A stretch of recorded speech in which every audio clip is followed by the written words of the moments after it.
Hello, everybody, and welcome along to the Agenda podcast, which follows a huge win for Liverpool in the San Siro last night as they defeated the reigning Italian champions Inter Milan in their own backyard 2-0 in the Champions League last 16.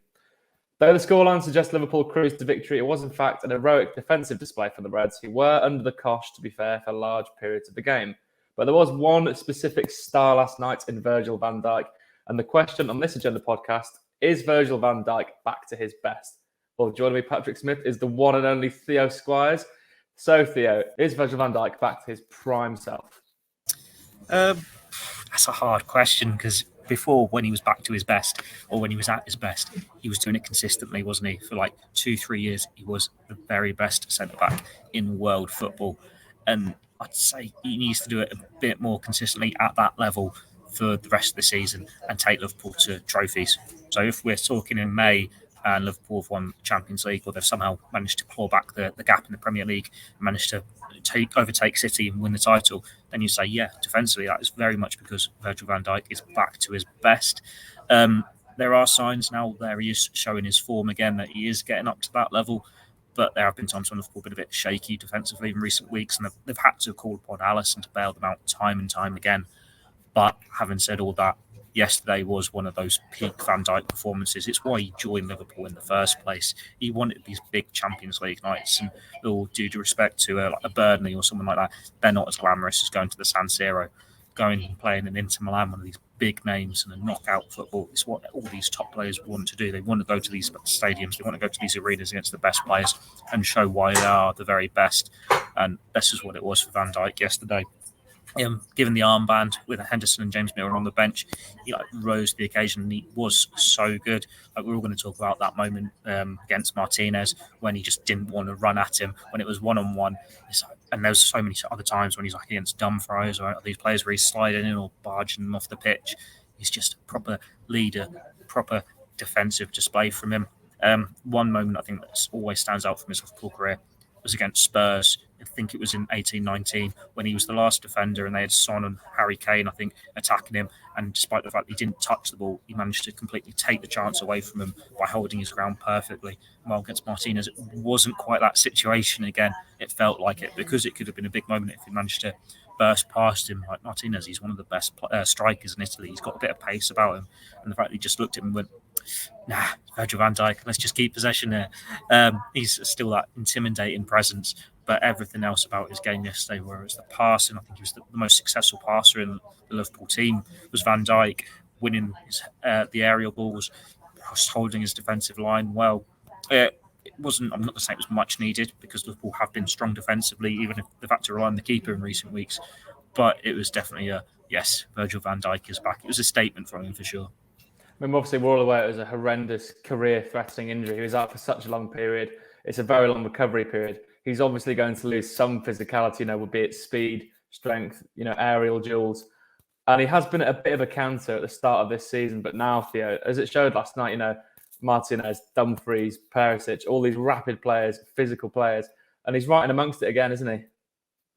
Yeah, he is. And I think maybe these footballs are changing the narrative. Like we used to have an ACL injury, you're out for a year, and then it'll take you another 6 months, a year to get back to your best. You can't be rushed. You can't start games. You have to be on the bench and gradually get back into proceedings. But Virgil van Dijk has just been thrown straight back in. He missed the Euros, but he had a full pre-season, and then he's only really had to sit out 2 or 3 games along the way. And it's almost a surprise. Like players don't do this. But then you look at, say, Mohamed Salah. No, he's not had a serious injury like that. But all these players who are reaching this peak form in their early 30s, he's just going to get better and better. These are professional athletes and they can recover quicker when they've got the best medical care, the best rehab facilities and all of this, when they've got the right mentality about to sort of look after themselves, get back on the pitch. So maybe we shouldn't be surprised that when an absolute machine like Virgil van Dijk, who was one of the best physical defenders around, has got back to it at speed. And Inter Milan, it is a name as a team, but it doesn't have the individuals that we would have associated them with, say, 10, 15 years ago when Italian football was amazing and Liverpool were knocking out Juventus or beating AC Milan in the final when it was just 11 world-class players. This Inter Milan team isn't like this. It's Italian football in general is in transitional period and more than the best team in Italy. They're still getting up to that level again We've got some players who are a little bit older, some players who are not quite at the level you'd expect from these sides. But you still can only play what's in front of you. Like Perisic, what was at Bayern Munich, wasn't he? He's been knockout football all these years. Martinez, as I said, one of the most feared strikers. I can't say the Turkish lad's name. Don't make me say it, Pat. You know who I mean. Çalhanoğlu. That's the one. He's like this big playmaker. And he's supposed everything goes through him at Inter Milan. But Liverpool just had an answer for everything, and that was from Van Dijk at the middle. He was showing his pace. He was showing his aerial presence. It was just everything. It was this whole centre-back package from him at the San Siro. And the fact that it was at the San Siro against a name makes it that little bit more special than, say, at Burnley at a cold, wet, windy turf moor. It's like a glamour game. What you live for is these top elite athletes. And we can say that Virgil van Dijk, as I already said, it was a statement from him. Long may it continue. You hope that of a few more knockout games where he can do it again for the rest of this season in Champions League for sure. And it was his display that played such a big part in Liverpool being able to leave that first leg with a 2-0 lead. Like, they needed the goals late on from the substitutions. That changed the game, but it could have easily been losing if it wasn't for Van Dijk's offensive display. Well, his impressive display last night was certainly helped by young Ibu Konate, wasn't it? He was unbelievable again. And that now poses the question, who is Van Dijk's best partner? Because we've seen Matip for the majority of this season. You know, he's had injury problems himself. He's back to his best, I'd say. He's been unbelievable for us.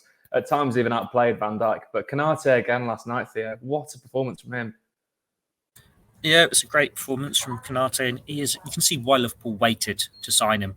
Why, when they did make those emergency additions in Kabak and Ben Davies, it was only short term. They didn't want to get in this big centre back then to solve the issue, because you know they were waiting for Konate. I think before that they've been like Diego Carlos before the pandemic hit. But you can look at Konate now, and it's like he's a future Liverpool leader, isn't he? I'm not going to say he's like a next version of Van Dijk, but he's got everything you need to be this dominating centre-back for years to come.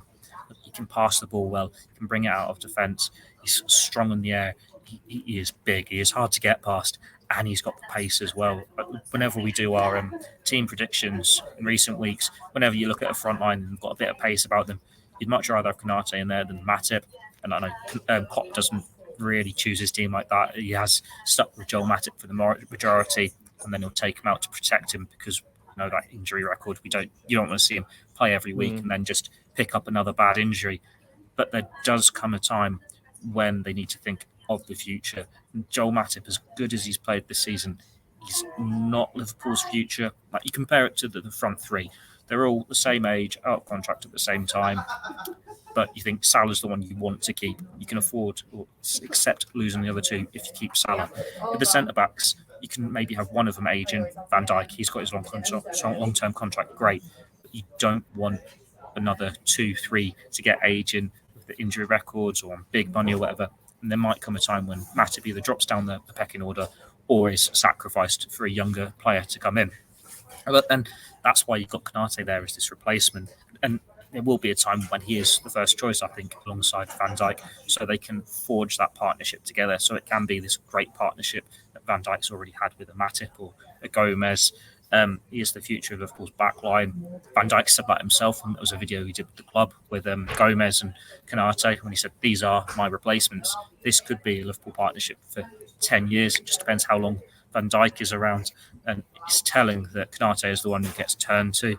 It's just been a bit weird this season, hasn't it, that Liverpool haven't had any centre-back injuries. Like, normally, one of them gets injured, someone else comes in, and then it's just a cycle, and they all have their goes in the team. And that was even before the crisis last year.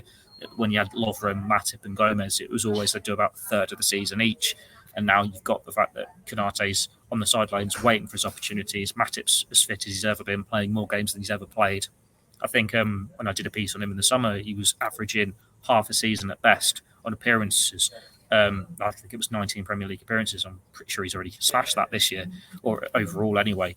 And then you've got Joe Gomez barely getting a sniff from the sidelines. Then Nat Phillips further down, the hero of last year, who's only played 2 or 3 games and had to go on loan to the Championship. Reece Williams is back now after not having the best loan in the Championship. Got Billy Meteo beneath them as well. There's just so much depth there. And compare that to last year where you were having to scrape the barrel for these after the famine comes to feast. Yeah, exactly. But you mentioned there a few times Joe Gomez are looking forward to the future. he was the starting centre-back alongside Van Dijk for the title-winning season, the Champions League winning season. But this season, Theo, he's barely had a sniff, has he? He's sometimes not even on the bench. How do you think he'll react, especially with games like last night when Konate starts? Because typically, a season or so ago, you'd have thought Joe Gomez would be starting those, wouldn't you? Yeah, there was the feeling that Joe Gomez was the first choice, and it was only injuries that made him not start the Champions League final. Like, he was first choice for that entire pretty much Premier League winning campaign, and then there was the 7-2 at Villa, and Van Dijk gets injured the week after, so we didn't see whether this was going to be the long-term partnership after that, or if there would be a change in Jurgen Klopp's thinking. And he's not really had a chance to get back in. It was always going to be hard for Liverpool. It is a balancing act when you've got three big centre-backs, important players coming back from long-term injuries. Gomez had long-term injuries before, and then you're also trying to fit in this new £36 million signing. And he has been the fall guy. Like, he had COVID at a bad time, so I think he could have played against Cardiff, and he missed out on that occasion. He's had injuries at the wrong time as well, so he has just been forgotten at the bottom of the pecking order almost. In the past, you'd have had Matip gets injured, he's out for a couple of months. Then Lovren gets injured, he's out for a couple of months, and Gomez comes in, takes the place. It's not happened this year, and there's not been like a breakdown in Van Dijk in his recovery or Matip in his recovery. And Konate's quickly learned his trade and got used to Premier League football. And it's just, what does Joe Gomez want to do? Like, we're in a World Cup year. If it weren't for these injuries, he would be first choice for England without a doubt. He is better than a lot of those options. Like Harry Maguire, he is a much better player for England than he is for Manchester United. But without being too biased, I rate Joe Gomez a lot more. I think most of us who watch Joe Gomez's career so far, if it weren't for the injuries, he'd be a brilliant centre-back. He's got everything you need. He might not be as physical or as good in the air, but he's got that pace. He can read the game well, and he can bring the ball out. He is a good continental centre-back almost, rather than a big physical Premier League presence. But then it's, what do you want to do? Because he's at that age now where he needs to be playing games, and he's not been playing regularly because of all these injuries. Do you stay patient? Do you wait in the wings at Liverpool, wait for someone else to get an injury, get an opportunity yourself, grab it with both hands? Do you trust the fact that Matip's not getting any younger, Van Dijk's not getting any younger, and you are going to be this long-term first choice option alongside Konate? Or have you had enough? Is it too much time now that you've got to make up for when you've not been playing games? You need to get back to your rhythm. You've got a World Cup on the horizon. Do you ask, right, I need to go now for the sake of my career? I personally hope he stays put, that Liverpool can find a way to get him back in the team, because I rate him highly. He's a great young centre-back. And we're still referring to him as a young centre-back when he probably isn't. In terms of centre-backs, he's got a fair few years left till he peaks, but he's not a young player anymore. He's at, mid-20s. A lot of experience. Yeah, he's got a lot of experience, but he could have so much more if it weren't for these injuries. He is in a difficult position. I don't think Liverpool would want to lose him, but then if he's had enough, you wouldn't begrudge him a move as well. Maybe a loan could work out. It's a World Cup year. Go to, I don't know, an Aston Villa, someone like that. Someone pushing for European football. You play, you show your quality, and then you can come back to Liverpool and get a place in the team, get higher up in the pecking order. But how often do players go on loan and then not come back? Like Divock Origi's an exception, and that's only because no one took him off Liverpool's hands. Harvey Elliott is the only other one who's an obvious exception, and that's because he wasn't in the team. He wasn't going to be a first-team player that season. We're seeing the benefits there. But Elliott's 18. It's very different when you're a player who should be a first-team player in a Premier League side. And it is going to be a big dilemma for Liverpool. But then we're in, mid-February now. Who knows what's going to come in the next 2-3 months, whether there's injuries or whatnot. They've allowed 5 substitutions in the FA Cup, 5 substitutions in the League Cup, 5 substitutions in the Champions League. He is able to play at right back. He can play at left back. He's going to be needed at some point. He just needs to be available when he's going to be turned to. Like, you'd imagine he's going to start against Norwich City in the FA Cup. Maybe if they want, they could even start him against Norwich City in the league this weekend. There are going to be opportunities. It's just whether it's enough for him to get his rhythm and stake his claim. It's a very rare position for Liverpool's 4th centre-back to stay 4th in the pecking order all season long. If we're still saying that in 2-3 months' time, it will be unprecedented in the Jurgen Klopp era. But we know he's got the talent. He just needs the opportunity. It's whether he's going to get that opportunity at Liverpool at the moment, or if he needs to go elsewhere. Well, it's a strange luxury to have, isn't it, that we've actually got these 4 centre-backs, that Joe Gomez has been left out for the season. But then you think, he could be in that England back 3. I have no doubt of that. If they're starting players like Tyrone Mings and Kyle Walker at centre-back in that 3, I think Joe Gomez would suit that position perfectly. But the question is, has he missed the time to move now? Was it January? Because the World Cup's obviously in the autumn. If he gets a summer move, that might not be enough time for him to cement a place in the England squad, is it, Theo? And then, of course, the other thing, the injuries, they're not just injuries. They're 4 massive injuries on, I believe, both knees and both ankles. So that's got to have some impact on his recovery, isn't it? Yeah, I suppose we haven't really been able to see him out there to see how he's recovered from this injury. He's not had many starts, and when he has, he's been out of the cold. Against, was it Leicester in the League Cup, he had a really tough day, a really tough night, that one.